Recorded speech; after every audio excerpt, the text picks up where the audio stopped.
I grew up in Virginia in a sharply segregated society that appeared to me very unjust at an early age.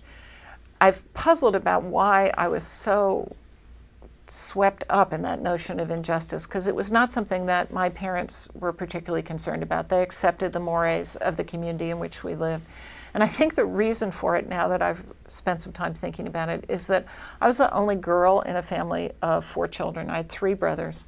And as I was growing up, I kept being told they could do things I couldn't do. And it just infuriated me. And I think that that made me sympathetic to a much broader social situation in which I'd come to realize that some people got to do some things and other people didn't. And in the aftermath of Brown v. Board, when there was a lot of stuff on the news about segregated schools, I suddenly realized my school was segregated. And I thought that was just the way it, it never occurred to me that black people were not permitted in my school. This is, I'm, 9 years old, 7 years old, 8 years old. Awareness. And that was shocking to me. And so I wrote a letter to President Eisenhower out of the blue, never telling my parents, saying he had to support integration. I later found this letter in the National Archives. Oh my gosh. I mean, it's actually in the Eisenhower Library, archived in the Eisenhower Library part of it. When I was here at Harvard, I found it in like 2003. It was amazing to see. But I'd had this kind of concern about civil rights issues from an early age. And the summer before Selma, the summer of 1964, I spent with a Quaker group in the South, and we were in Birmingham and Orangeburg and a number of sites where civil rights activities had taken place or were taking place. And so the civil rights activism was a real face to me. The people who had lived on Dynamite Hill and had been bombed in Birmingham, or the 9-year-old in the family I stayed with in Orangeburg who'd been in jail at age 9. So it had a tangible reality for me.